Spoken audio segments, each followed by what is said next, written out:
নয়াদিল্লির কোনো এক অত্যন্ত সুরক্ষিত, নামহীন এবং জানালা বন্ধ সেফ হাউস। বাইরের কোলাহল এই ঘরে প্রবেশ করে না। একসময়ের দোর্দণ্ড প্রতাপশালী, ক্ষমতার দম্ভে অন্ধ হয়ে থাকা একজন নারী আজ এই ঘরের চার দেয়ালে বন্দী। তিনি আর কেউ নন, বাংলাদেশের ক্ষমতাচ্যুত, পলাতক এবং মানবতা বিরোধী অপরাধে মৃত্যুদণ্ডপ্রাপ্ত সাবেক প্রধানমন্ত্রী শেখ হাসিনা, যিনি একসময় একটি আস্ত রাষ্ট্রকে নিজের পৈতৃক জমিদারি ভেবেছিলেন, যার একটি আঙুলের ইশারায় গুম হয়ে যেত জলজ্যান্ত মানুষ। আজ তার সম্বল কেবল একটি ল্যাপটপ আর কিছু মেকি অহংকার। হঠাৎ করেই এই নিস্তব্ধ সেফ হাউস থেকে একটি ইমেল পাঠানো হলো ভারতের প্রভাবশালী সংবাদ মাধ্যম এনডিটিভির ঠিকানায়। ইমেলটিতে একটি দীর্ঘ সাক্ষাৎকার, যাকে এনডিটিভি এক্সক্লুসিভ আখ্যা দিয়ে গত রোববার প্রকাশ করল। আর এই সাক্ষাৎকারের একটি লাইন পুরো দক্ষিণ এশিয়ার ভূ রাজনীতিতে এক অদ্ভুত, হাস্যকর অথচ রোমাঞ্চকর আলোচনার জন্ম দিল। পলাতক শেখ হাসিনা অত্যন্ত দম্ভভরে বলেছেন, আমি পরিষ্কারভাবে বলতে চাই, সব বাধা এবং ষড়যন্ত্র অতিক্রম করে আমি এই বছরই দেশে ফিরব। কি মারাত্মক স্পর্ধা, কি ভয়ঙ্কর মরীচিকা! যে নারী নিজ দেশের হাজার হাজার ছাত্র জনতার রক্তে হোলি খেলেছেন, যাকে দেশের মানুষ আক্ষরিক অর্থেই তাড়িয়ে দিয়েছে, তিনি স্বপ্ন দেখছেন এই বছরই তিনি দেশে ফিরবেন। আন্তর্জাতিক অপরাধ ট্রাইব্যুনালে তার অনুপস্থিতিতেই ফাঁসির রায় বা মৃত্যুদণ্ডের আদেশ ঝুলছে। আদালতের দৃষ্টিতে তিনি একজন দাগী পলাতক আসামি। তার মাথার উপর এখন গিলোটিনের তীক্ষ্ণ ব্লেড ঝুলছে। আর তিনি কিনা ভাবছেন তিনি বীর দর্পে দেশে ফিরে আসবেন। রাজনীতিতে যখন কোনো নেতার পায়ের তলা মাটি চিরতরে সরে যায়, তখন তারা এভাবেই অলীক স্বপ্নের ঘোরে প্রলাপ বকতে শুরু করেন। দিল্লির এই সেফ হাউসে বসে শেখ হাসিনার এই আস্ফালন আসলে কোনো রাজনৈতিক কৌশল নয়। এটি হলো এক চরম মানসিক দেউলিয়াত্ম এবং অস্তিত্ব সংকটের করুণ আর্তনাদ। শেখ হাসিনার এই ইমেল সাক্ষাৎকার যখন এনডিটিভির পর্দায় ব্রেকিং নিউজ হিসেবে ভাসছিল, সাউথ ব্লকের কর্তারা হয়তো ভেবেছিলেন এটি দিয়ে তারা বাংলাদেশের বর্তমান সরকারের উপর একটি মনস্তাত্ত্বিক চাপ সৃষ্টি করবেন। কিন্তু তাদের এই সস্তা সাইকোলজিক্যাল গেম কয়েক ঘন্টার মধ্যেই মুখ থুবড়ে পড়ল। আর সেই ধাক্কাটা এলো আটলান্টিকের ওপার থেকে। সাবেক মার্কিন উপরাষ্ট্রদূত এবং প্রবীণ কূটনীতিক জন ড্যানিলোভিচ, আন্তর্জাতিক কূটনীতির এই ঝানু খেলোয়াড় যখন মুখ খুললেন, তখন হাসিনার দেশে ফেরার সেই বেলুন এক নিমিষেই ফুটো হয়ে গেল। ড্যানিলোভিচ তার অফিসিয়াল এক্স হ্যান্ডেলে এমন একটি পোস্ট দিলেন, যা আক্ষরিক অর্থেই শেখ হাসিনা এবং তার দোসরদের জন্য এক অমোঘ মৃত্যু পরোয়ানা বা ডেথ ওয়ারেন্ট। ড্যানিলোভিচ অত্যন্ত স্পষ্ট, রূঢ় এবং ডিপ্লোম্যাটিক ভাষায় লিখলেন, নতুন বাংলাদেশে শেখ হাসিনা ও তার পরিবারের কোনো জায়গা নেই। একটি মাত্র বাক্য, আর তাতেই ধূলিসাৎ হয়ে গেল দিল্লির সমস্ত প্রোপাগান্ডা। একজন সাবেক শীর্ষ মার্কিন কূটনীতিক যখন প্রকাশ্যে এমন কথা বলেন, তখন বুঝতে হবে আন্তর্জাতিক পরাশক্তিগুলোর কাছে শেখ হাসিনার চ্যাপ্টার চিরতরে ক্লোজড বা বন্ধ হয়ে গেছে। কিন্তু ড্যানিলোভিচ এখানেই থামেননি। তিনি এমন একটি ভবিষ্যৎবাণী করলেন, যা শুনে যে কোনো স্বৈরাচারের মেরুদণ্ড হিম হয়ে যাবে। তিনি লিখলেন, শেখ হাসিনার মৃত্যু হবে কারাগারে অথবা নির্বাসনে। এটি কোনো সাধারণ রাজনৈতিক মন্তব্য নয়, এটি হলো ইতিহাসের এক অমোঘ রায়। যে স্বৈরাচারী শাসক নিজের দেশের মানুষকে পাখির মতো গুলি করে মারে, তার পরিণতি ইতিহাসে এভাবেই লেখা হয়ে থাকে।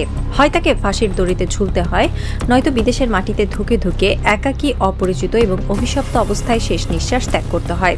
ড্যানিলোভিচ আসলে শেখ হাসিনাকে আয়নায় তার আসল চেহারাটাই দেখিয়ে দিলেন।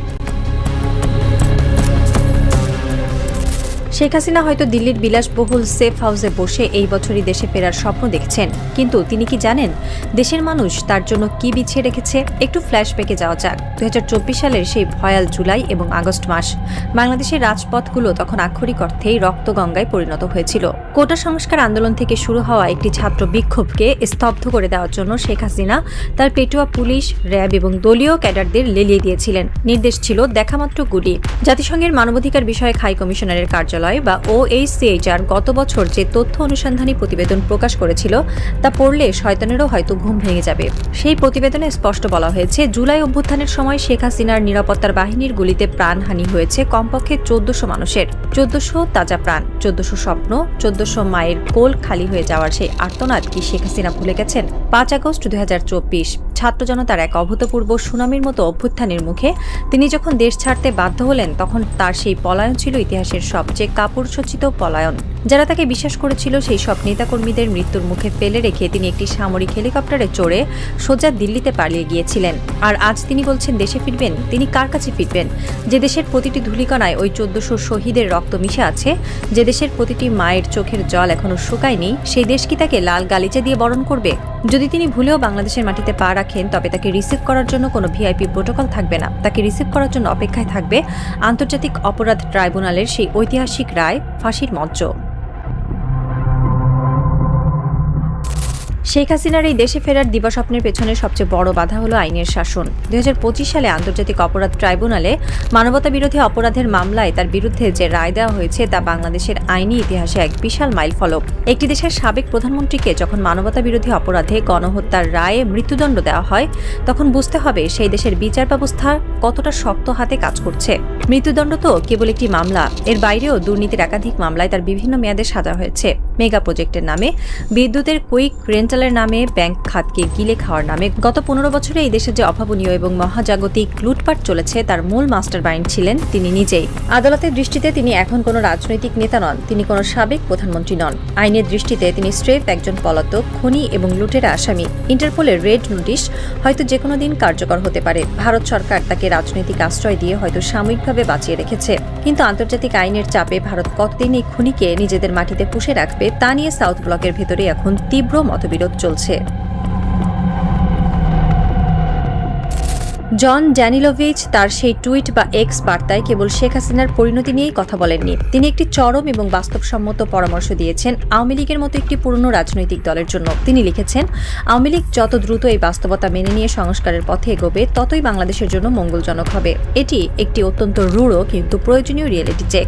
আওয়ামী লীগের মতো একটি দল যাদের একসময় বিশাল জনসমর্থন ছিল, তারা আজ শেখ হাসিনার নামের এক স্বৈরাচারের দাসত্ব করতে গিয়ে নিজেদের অস্তিত্বকেই খাদের কিনারায় নিয়ে গেছে। শেখ হাসিনা দলটিকে একটি কাল্ট বা ব্যক্তিকেন্দ্রিক উপাসনার জায়গায় পরিণত করেছিলেন। আজ যখন শেখ হাসিনা ভারতে বসে প্রলাপ বকছেন, তখন দেশের ভেতরে লুকিয়ে থাকা আওয়ামী লীগের কিছু নেতাকর্মী হয়তো এখনো স্বপ্ন দেখছেন যে নেত্রী ফিরে আসবে, আমরা আবার ক্ষমতায় যাব। ড্যানিলোভিচ অত্যন্ত স্পষ্ট ভাষায় এই অলীক স্বপ্নের কফিনে পেরেক ঠুকে দিয়েছেন। তিনি বুঝিয়ে দিয়েছেন শেখ হাসিনার চ্যাপ্টার ক্লোজড। আওয়ামী লীগকে যদি কোনোদিন আবার বাংলাদেশের রাজনীতিতে ফিরে আসতে হয়, তবে তাদের শেখ হাসিনা এবং তাদের পরিবারের ছায়া থেকে পুরোপুরি বেরিয়ে আসতে হবে। তাদের সেই 1400 লাশের দায়ভার স্বীকার করে জাতির কাছে ক্ষমা চাইতে হবে। দলটিকে পাল্টে সম্পূর্ণ নতুন এবং গণতান্ত্রিক ধারায় সংস্কার বা রিফর্ম করতে হবে। যদি তারা এই বাস্তবতা মেনে না নেয়, যদি তারা এখনো ওই পলাতক খুনির নির্দেশে দেশে অস্থিতিশীলতা তৈরির চেষ্টা করে, তবে আওয়ামী লীগ নামের দলটির অস্তিত্ব ইতিহাসের পাতা থেকে ডাইনোসরের মতোই চিরতরে বিলুপ্ত হয়ে যাবে। এখানে একটি অত্যন্ত প্রাসঙ্গিক প্রশ্ন আসে, এনডিটিভি কেন হঠাৎ করে এই ইমেইল সাক্ষাৎকারটি এত ঢাকঢোল পিটিয়ে এক্সক্লুসিভ আখ্যা দিয়ে প্রকাশ করলো? এর পেছনে লুকিয়ে আছে ভারতের সাউথ ব্লকের একটি অত্যন্ত নোংরা এবং পুরনো রাজনৈতিক খেলা। ভারত দেখছে বাংলাদেশের বর্তমান সরকার অত্যন্ত শক্ত হাতে দেশ পরিচালনা করছে। ঢাকা এখন আর দিল্লির ইশারায় উঠে বসে না। তারা চীনের সাথে মেগা চুক্তি করছে, মালয়েশিয়ার সাথে বাণিজ্য বাড়াচ্ছে এবং আন্তর্জাতিক ফোরামে ভারতের চোখে চোখ রেখে কথা বলছে। এই স্বাধীন চেতা বাংলাদেশকে মনস্তাত্ত্বিক চাপে রাখার জন্য ভারতের একটি জুজু বা ভয়ের ফ্যাক্টর দরকার ছিল, আর সেই জুজুটি হলো শেখ হাসিনা। এনডিটিভির মাধ্যমে এই সাক্ষাৎকারটি প্রকাশ করে ভারত আসলে বাংলাদেশের সাধারণ মানুষের মনে একটি আতঙ্ক তৈরি করতে চেয়েছিল। তারা বোঝাতে চেয়েছিল, দেখো হাসিনা এখনো ফুরিয়ে যায়নি, সে যে কোনো সময় ফিরে আসতে পারে, তাই তোমরা আমাদের সাথে বেশি বাড়াবাড়ি করো না। কিন্তু ভারতের এই সাইকোলজিক্যাল অপারেশন বা মনস্তাত্ত্বিক যুদ্ধ চরমভাবে বুমেরাং হয়েছে। বাংলাদেশের মানুষ আর সেই বোকা বা ভীতু জাতি নেই। তারা এনডিটিভির এই সাক্ষাৎকার দেখে ভয় পায়নি, বরং তারা হাসিতে ফেটে পড়েছে। তাই তারা একজন পলাতক, সাজাপ্রাপ্ত এবং বিভ্রান্ত নারীর প্রলেপকে এক্সক্লুসিভ বানিয়ে নিজেদের কূটনৈতিক দেউলিয়াত্বকেই প্রকাশ করেছে। রাত গভীর হচ্ছে। দিল্লির সেই নামহীন সেফ হাউসের জানালাগুলো বন্ধ। শেখ হাসিনা হয়তো তার ল্যাপটপের স্ক্রিনের দিকে তাকিয়ে আছেন। তিনি হয়তো দেখছেন এনডিটিভি তার সাক্ষাৎকারটি প্রচার করছে, কিন্তু তিনি কি দেখছেন যে আটলান্টিকের ওপার থেকে জন ড্যানিলোভিচ তার ভাগ্যের চূড়ান্ত রায়টি লিখে দিয়েছেন? তিনি কি শুনতে পাচ্ছেন 1000 কিলোমিটার দূরে ঢাকার রাজপথে, শাহবাগ বা মিরপুরে সেই 1400 শহীদের আত্মারা আজও স্লোগান দিচ্ছে? শেখ হাসিনা হয়তো বলছেন তিনি সব বাধা অতিক্রম করে এই বছরই দেশে ফিরবেন, কিন্তু তিনি জানেন না তার দেশে ফেরার সব রাস্তা চিরতরে বন্ধ হয়ে গেছে। তার সামনে এখন কেবল দুটি পথ খোলা, কারাগারের অন্ধকার প্রকোষ্ঠ অথবা দিল্লির মাটিতে এক অভিশপ্ত, নিঃসঙ্গ এবং ধুকে ধুকে শেষ হওয়া নির্বাসন। সাসপেন্স এখন তুঙ্গে। এই পলাতক স্বৈরাচার কি সত্যি সত্যিই কোনোদিন ভুল করে বাংলাদেশের সীমানায় পা রাখার দুঃসাহস দেখাবেন, নাকি ড্যানিলোভিচের সেই অমোঘ ভবিষ্যৎবাণী সত্য হবে এবং ইতিহাসের এক নিষ্ঠুরতম স্বৈরাচারীর মৃত্যু লেখা হবে তার নিজের দেশের থেকে 1000 মাইল দূরের কোনো অচেনা অন্ধকার প্রবাসে? অপেক্ষা কেবল সময়ের, কারণ ইতিহাসের এই নতুন অধ্যায়ে বাংলাদেশ প্রমাণ করে দিয়েছে রক্তপিপাসু স্বৈরাচারীদের জায়গা এই পবিত্র মাটিতে আর কোনোদিন হবে না। নতুন বাংলাদেশের এই রুদ্ধশ্বাস থ্রিলারে খুনির জন্য অপেক্ষা করছে কেবল একটি পরিণতি, ফাঁসির দড়ি। খেলা শেষ, এখন শুধু চূড়ান্ত রায়ের বাস্তবায়ন দেখার পালা।